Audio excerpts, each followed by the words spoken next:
नमस्कार, मैं हूं विनय मिश्रा। आप देख रहे हैं HW न्यूज। अयोध्या फैसले के बाद भाजपा नेता और समर्थक समान नागरिक संहिता यानी यूनिफॉर्म सिविल कोड भी कहा जाता है, इसकी बात करने लग गए हैं। यह मामला उत्तर प्रदेश, पंजाब, गोवा, मणिपुर और उत्तराखंड में हो रहे विधानसभा चुनाव के दौरान एक बार फिर से सुर्खियों में छाता जा रहा है। बीजेपी नेता देश में समान नागरिक संहिता लागू करवाने को लेकर पूरी तरह से माहौल बनाने में जुट गए हैं, ऐसा दिखाई देने लग गया है। देश में चल रहे हिजाब विवाद के बीच केंद्रीय मंत्री गिरिराज सिंह ने यूनिफॉर्म सिविल कोड की बात छेड़ दी है। केंद्रीय मंत्री गिरिराज सिंह ने हिजाब शब्द का जिक्र न करते हुए ट्वीट कर कहा कि प्रांत और धर्म के नाम पर देश को कोने कोने से तोड़ने का प्रयास प्रतिदिन किया जा रहा है। हालात ऐसे बनाए जा रहे हैं कि समान नागरिक संहिता यानी यूनिफॉर्म सिविल कोड समय की मांग बन गई है। अब कुछ खास वर्ग के लोगों ने देश का कानून तय करना शुरू कर दिया है। मालूम हो कि कर्नाटक से उड़ी हिजाब के मुद्दे ने धीरे धीरे महाराष्ट्र, आंध्र प्रदेश, दिल्ली, यूपी और बिहार समेत कई राज्यों को अपनी जद में ले लिया है। उत्तराखंड में एक चरण में 14 फरवरी को मतदान होना है। आज शाम से वहां पर प्रचार अभियान रुक जाएगा, थम जाएगा। आज यानी शनिवार 12 फरवरी को प्रदेश के मुख्यमंत्री पुष्कर सिंह धामी ने कहा कि उत्तराखंड में बीजेपी की सरकार शपथ ग्रहण के तुरंत बाद प्रदेश में यूनिफॉर्म सिविल कोड पर एक कमेटी बनाएगी। समाचार एजेंसी ANI से धामी ने कहा कि यह कमेटी उत्तराखंड में यूनिफॉर्म सिविल कोड का ड्राफ्ट तैयार करेगी। पुष्कर सिंह धामी का ये जो बयान का वीडियो है वो ANI ने ट्विटर पर पोस्ट किया है। इसमें मुख्यमंत्री कह रहे हैं कि इस यूनिफॉर्म सिविल कोड का दायरा विवाह, तलाक, जमीन, संपत्ति और उत्तराधिकारी के मसले पर सभी नागरिकों के लिए समान कानून होगा, चाहे वे किसी भी धर्म के हों। ये यूनिफॉर्म सिविल कोड संविधान निर्माताओं के सपनों को पूरा करने में अहम कदम साबित होगा। उत्तराखंड के मुख्यमंत्री ने कहा कि यह भारतीय संविधान के अनुच्छेद 44 की दिशा में भी एक प्रभावी कदम होगा, जो देश के सभी नागरिकों के लिए समान नागरिक संहिता की परिकल्पना प्रस्तुत करता है। सर्वोच्च न्यायालय ने भी समय समय पर न सिर्फ इसे लागू करने पर जोर दिया, बल्कि कई बार इस दिशा में कदम न उठाने पर भी नाराजगी व्यक्त की है। मुख्यमंत्री धामी ने खुद भी इस बारे में ट्वीट किया। उन्होंने कहा कि अब समाज में धर्म, जाति और समुदाय की पारंपरिक रूढ़ियां टूट रही हैं, इसलिए समय आ गया है कि देवभूमि में सभी नागरिकों के हितों को सम्मान देते हुए सर्वस्पर्शी विकास की अवधारणा को सुनिश्चित करते हुए यूनिफॉर्म सिविल कोड यानी समान नागरिक संहिता की तरफ कदम बढ़ाया जाए। पुष्कर सिंह धामी की इस घोषणा के बाद बीजेपी युवा मोर्चा के राष्ट्रीय अध्यक्ष और बेंगलुरु दक्षिण से सांसद तेजस्वी सूर्या ने कहा कि उत्तराखंड में लंबे समय से यूनिफॉर्म सिविल कोड की जरूरत महसूस की जा रही है। तेजस्वी सूर्या ने ट्वीट किया और लिखा कि उत्तराखंड की विविधता और अनूठी संस्कृति की रक्षा के लिए समान नागरिक संहिता की आवश्यकता लंबे समय से महसूस की जाती रही है। उत्तराखंडी पहचान की रक्षा के लिए प्रतिबद्धता दिखाने के लिए पुष्कर सिंह धामी जी का धन्यवाद। भारतीय जनता युवा मोर्चा ने इस ऐलान के बाद एक वीडियो भी शेयर किया है, जिसमें बीजेपी नेता और युवा मोर्चा के अध्यक्ष तेजस्वी सूर्या भीड़ और ढोल नगाड़ों के बीच यूनिफॉर्म सिविल कोड की करो तैयारी आ रहे हैं, भगवादारी जैसे नारे लगाते दिख रहे हैं।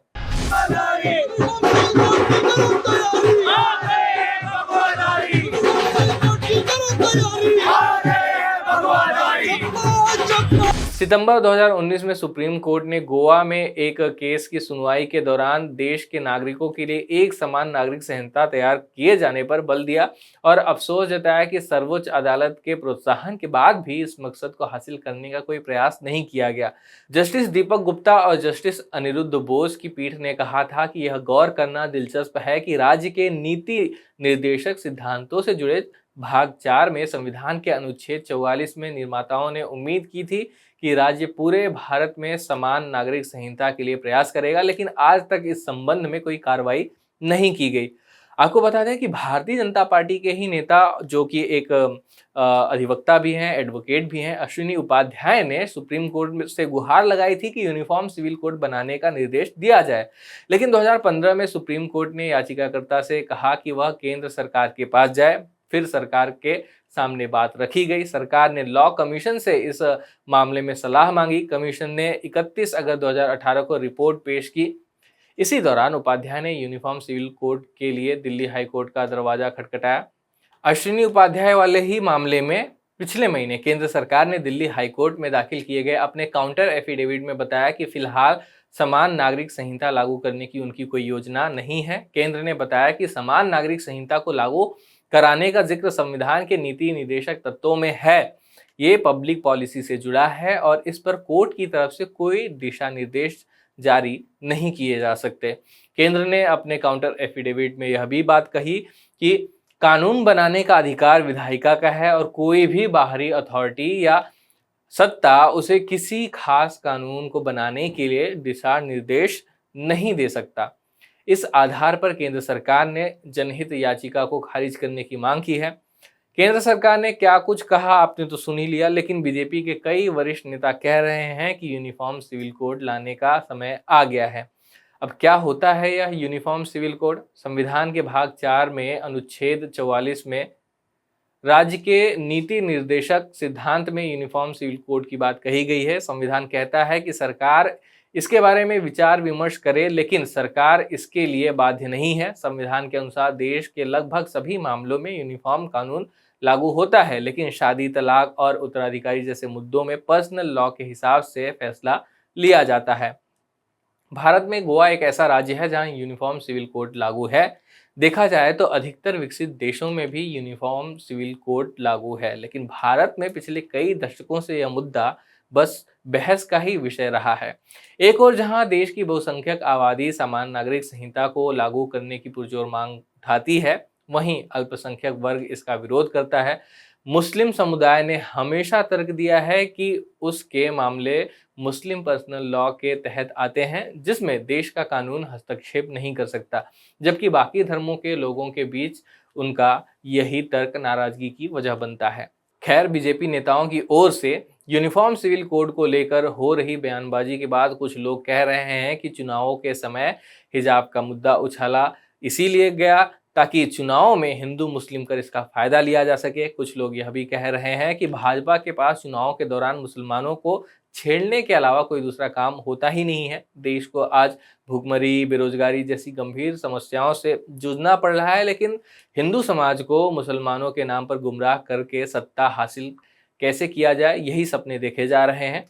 अब यह आने वाले समय में ही स्पष्ट हो पाएगा कि बीजेपी की ओर से यूनिफॉर्म सिविल कोड लाने की बात सिर्फ चुनावों तक सीमित होगी या वाकई यूनिफॉर्म सिविल कोड को लागू करने का मन सरकार ने बना लिया है और बीजेपी नेता उसके लिए माहौल बनाने में जुट चुके हैं। यह वीडियो फिलहाल यहीं समाप्त होता है। धन्यवाद।